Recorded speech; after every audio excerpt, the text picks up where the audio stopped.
Buenas noches, bienvenidos a un nuevo capítulo de Huellas de un siglo. Faltan muy pocos días para que cumplamos nuestro bicentenario, pero hoy nos vamos a detener en ver qué es lo que pasó en nuestro país el día que cumplimos nuestros primeros 100 años. Una Buenos Aires moderna, se vestía de gala para recibir a los invitados. No tenía nada que envidiarle a las grandes capitales del mundo y se imaginaba un futuro muy cercano a ellas. Imagínense en el puerto lleno de barcos que probablemente traían a nuestros abuelos o los abuelos de nuestros conocidos.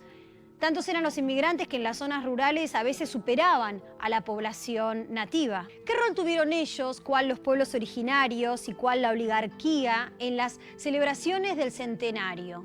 ¿Qué luchas sociales sucedían en nuestro país mientras Buenos Aires se vestía de fiesta para sorprender a los invitados del extranjero? Véanlo en la primera parte del Centenario, un documental dirigido por Hernán Courián.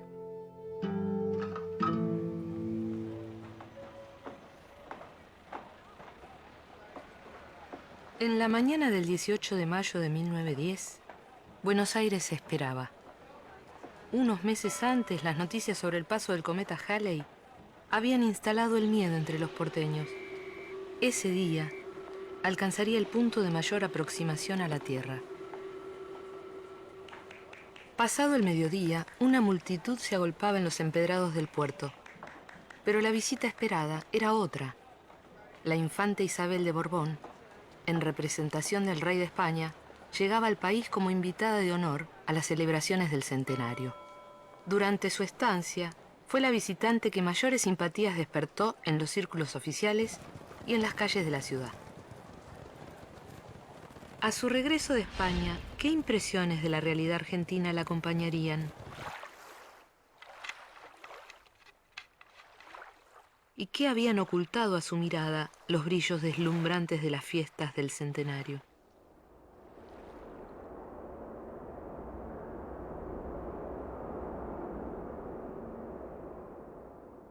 El año del centenario se inició con malos presagios.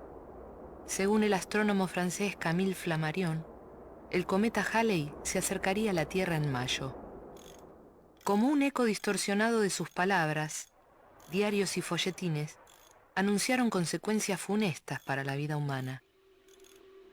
Si el oxígeno de la atmósfera llegase a combinarse con el hidrógeno de la cola, la asfixia inmediata sería inevitable. Si por el contrario hubiere una disminución de azoe, una sensación inesperada de actividad física se ejercería sobre todos los cerebros y la raza humana perecería en un paroxismo de alegría, de delirio y de locura universales, probablemente encantados de su suerte. El centenario argentino parecía llegar en un momento dominado por las paradojas. El esoterismo y la irracionalidad influían en la sociedad tanto como los argumentos científicos. El pánico era una sensación tan común como la euforia y el optimismo. Pero estas no eran las únicas contradicciones. En el país de economía floreciente, que se mostraba al mundo como un baluarte de civilización, progreso y modernidad, las mayorías eran excluidas.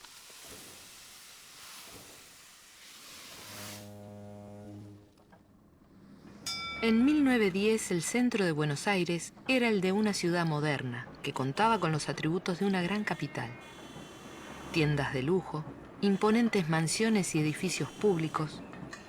Al igual que en Londres o Berlín, los niños eran llevados de la mano a contemplar fieras exóticas en un zoológico.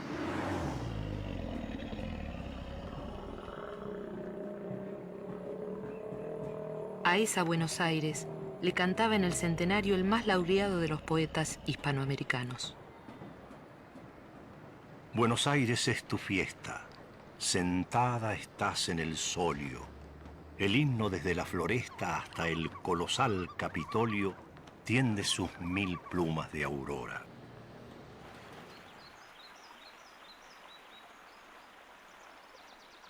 Al mismo tiempo en Paraguay, el anarquista español Rafael Barret, situado por propia voluntad en la periferia de las letras hispanoamericanas, miraba la ciudad con desencanto. ¿Habría oído alguna vez la infanta Isabel sobre este joven aristócrata que había roto lazos con la sociedad que ella representaba? Hay todavía latifundios a las puertas de la capital.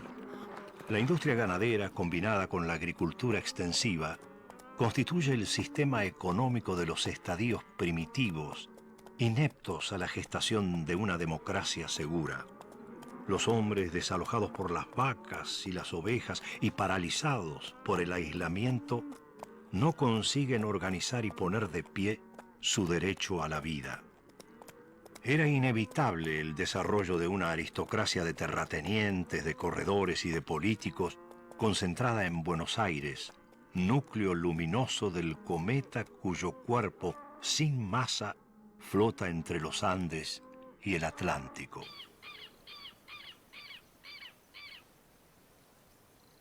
Los preparativos para el centenario comenzaron hacia 1904. A partir de entonces, el espíritu de la celebración invadió todos los ámbitos de la vida porteña. En medio del clima de fervor patrio, los paseantes de Buenos Aires no dejaban de sorprenderse por la velocidad con que se transformaba el paisaje de la ciudad. Pero en ocasiones, todo se detenía.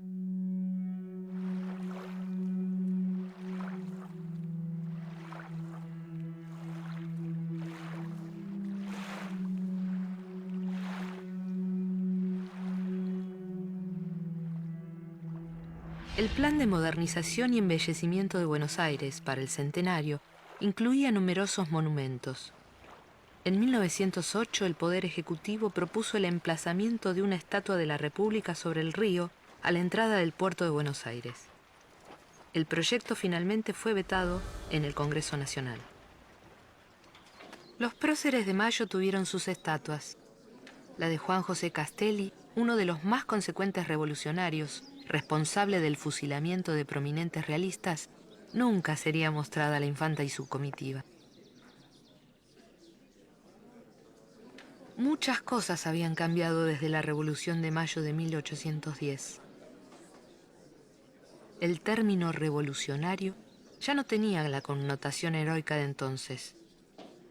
Ahora, además de referir a los radicales proscriptos, se aplicaba a los obreros anarquistas, socialistas y sindicalistas, a quienes se le adjudicaba la voluntad de socavar los cimientos de la patria.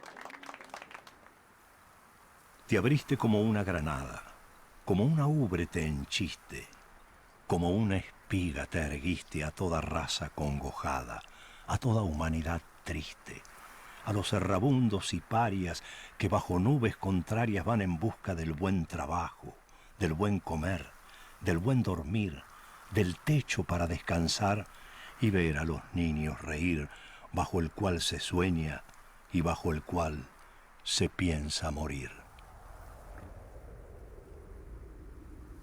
Para 1910, más de la mitad de la población de Buenos Aires estaba conformada por inmigrantes. En su mayoría eran italianos y españoles, que a diferencia de los célebres visitantes del centenario, habían llegado al Río de la Plata hacinados en las bodegas de los buques. Sus sueños de prosperidad, de hacer la América, ¿con qué se encontraban al llegar al país? Ninguna ley facilita el amplio acceso del proletariado a la propiedad inmueble. En la Argentina no se conoce el tipo del pionero. Los privilegios de la colonización han mantenido bajo una forma distinta el viejo monopolio de las mercedes reales.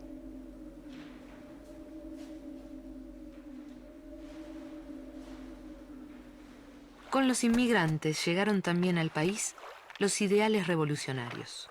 Para la clase dirigente, constituían el principal peligro para la integridad nacional.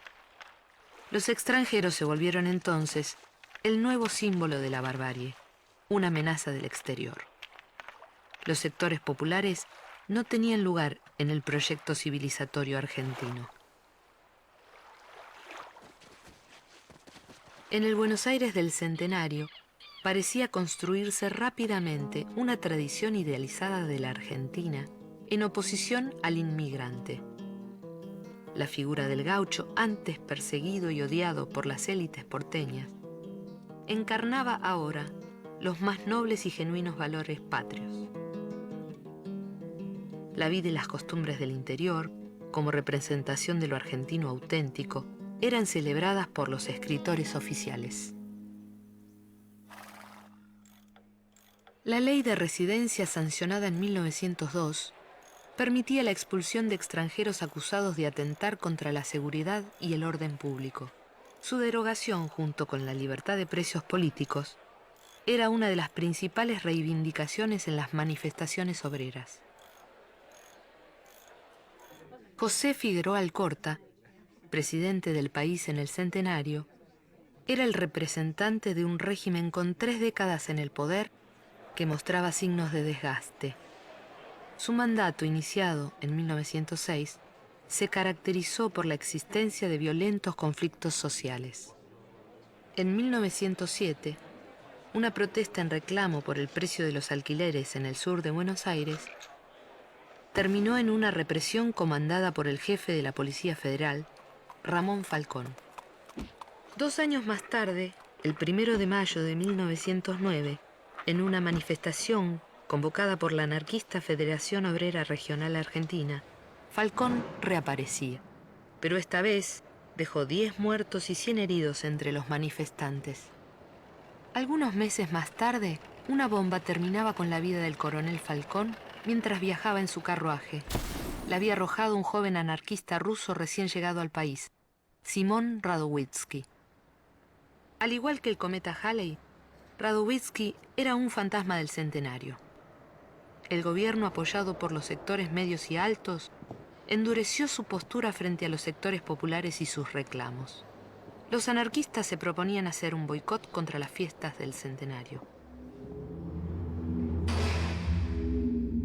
Vamos al corte y enseguida volvemos con la segunda parte del documental El Centenario.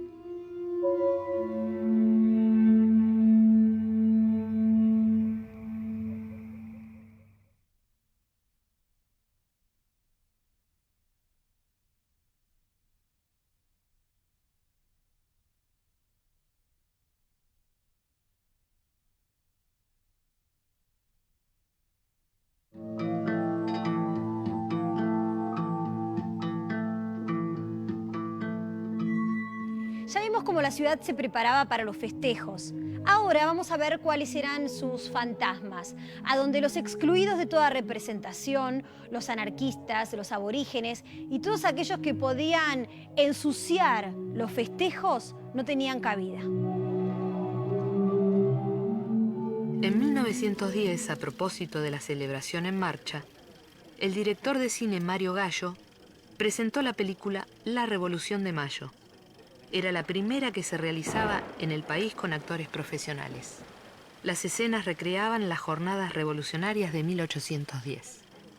Las acciones se desarrollaban delante de una gran tela en la que se representaban pintados los sólidos recintos del Cabildo de Buenos Aires. Pero bastaba un tenue movimiento del telón para romper la ilusión de realidad. ¿Podía romperse de igual manera la ilusión colectiva del Centenario? Para las celebraciones de mayo, se anunciaba la presencia de delegaciones oficiales e importantes personalidades de todo el mundo. La dirigencia política entera reafirmó su compromiso con la imagen de progreso y prosperidad que pretendía darse.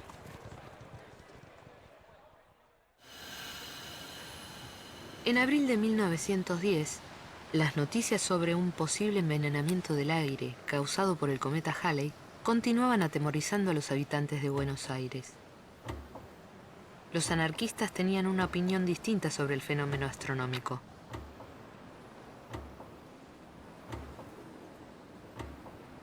El pánico que siembra el cometa de Halley solo es sentido por los burgueses. Los obreros, los trabajadores intelectuales y las esforzadas mujeres del pueblo no temen el porvenir. Todas las noticias nefastas son invenciones de los plutócratas y sus plumíferos que pretenden distraer y asustar al pueblo en los momentos de las grandes luchas. Mientras los sindicatos adheridos a la Federación Obrera Regional Argentina organizaban un plan de lucha con vistas a las celebraciones, la Comisión del Centenario se proponía proveer de entretenimiento a los sectores populares. El lugar elegido para emplazar durante el mes de festejos al circo de Frank Brown era una de las zonas más aristocráticas de la ciudad, una esquina de las calles Florida y Córdoba. No es nuestro ánimo el rebatir las opiniones de la comisión, y nos alegraremos que el malaventurado circo no resulte un adefesio, pero mantenemos la opinión desfavorable que desde un principio emitimos con respecto a esta concesión que nunca debió hacerse. En la noche del 4 de mayo, un grupo de jóvenes de familias acomodadas incendió las instalaciones del circo de Frank Brown al grito de ¡Viva la patria! El hecho en sí mismo es condenable. Incendiar por amor de lo bello no deja de ser incendiar. Incendiar por amor de la dignidad artística de nuestras efusiones patrióticas no deja tampoco de ser incendiar. El incendiar es un delito, dentro de cuyas clasificaciones cabe, desde luego, establecer en ciertos casos las circunstancias atenuantes.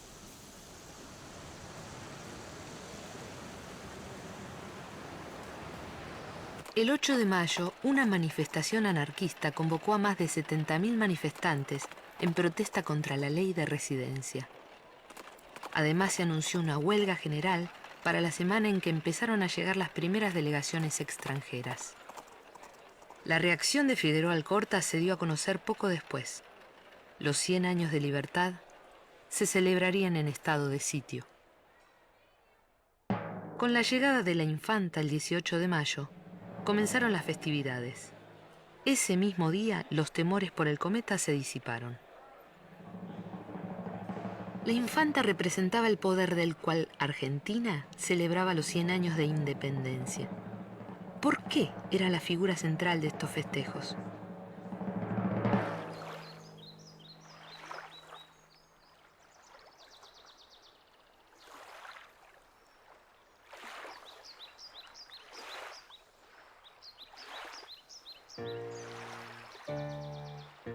Los diarios de la época mostraban unas pocas imágenes de lo que sucedía en el interior del país. Tedeums, jornadas de beneficencia, inauguraciones de monumentos, desfiles y coros de niños entonando el himno nacional. Todas estas actividades eran réplicas de las programadas en la capital. Fuera de esto, poco se supo. El centenario, como la Revolución de Mayo, se reveló como un acontecimiento casi exclusivo de Buenos Aires.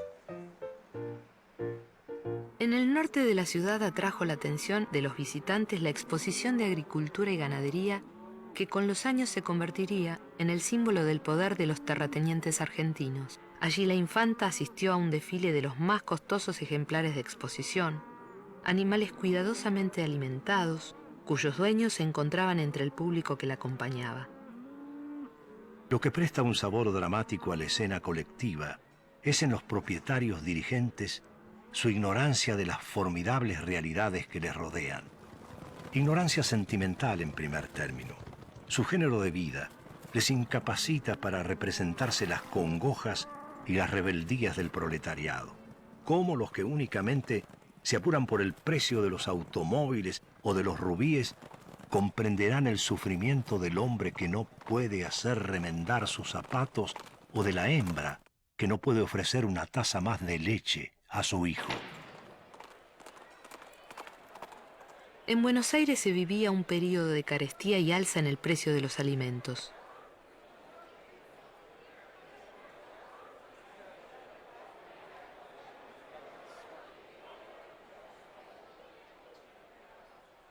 Los visitantes del Centenario no vieron nada de eso. Fueron hospedados en residencias de las más distinguidas familias de la ciudad. Además de suntuosos banquetes y recepciones, el gobierno corría con algunos de sus gastos particulares. En Buenos Aires el salario normal oscila de $1.50 a $3. 50.000 obreras se resignan en su mayoría a salarios de hambre. Hay aprendizas que se sostienen con 50 centavos. El kilo de pan cuesta 30 centavos, la papa 15, los porotos 25, un repollo 10. La fruta es inaccesible. ¿Y qué decir de los alojamientos? Los conventillos de Buenos Aires son ya célebres en los anales de la patología social. Tribus enteras se amontonan en posilgas que rentan 25 y 30 pesos al mes y donde la mortalidad llega al 19 por 1000. Los porteños del Centenario se dejaron tentar por el futurismo.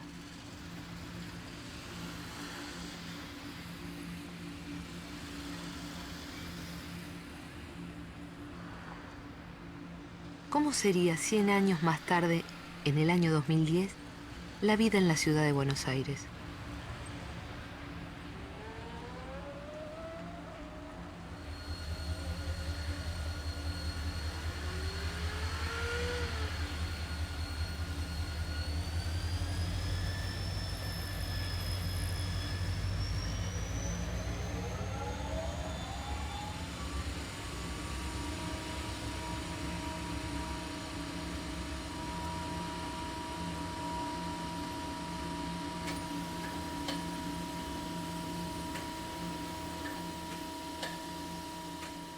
Todo será completamente nuevo.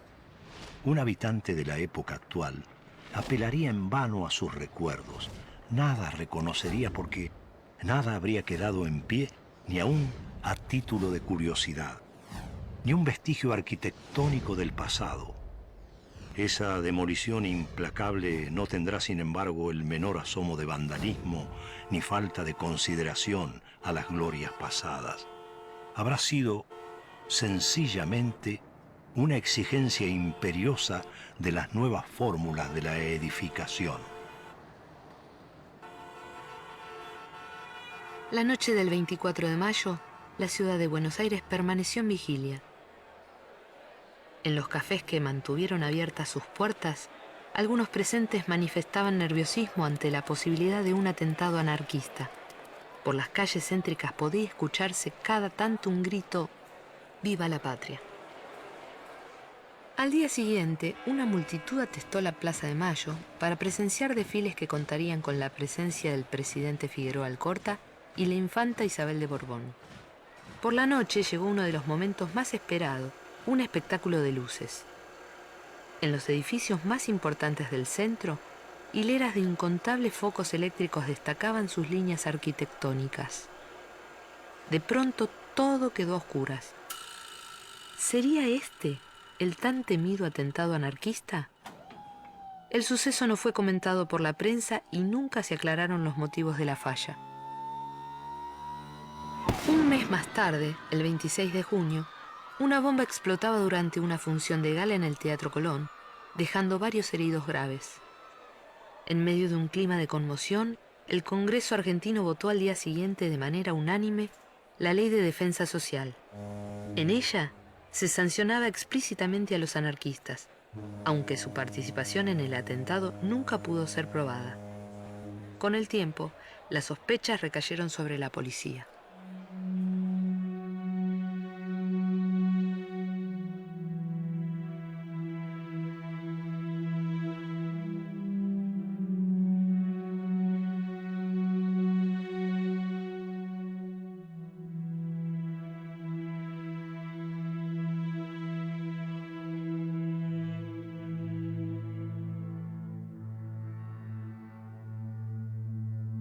Muy bien, termina el programa de hoy, pero nos reencontramos en la próxima emisión de Huellas de un Siglo por la televisión pública. Chau.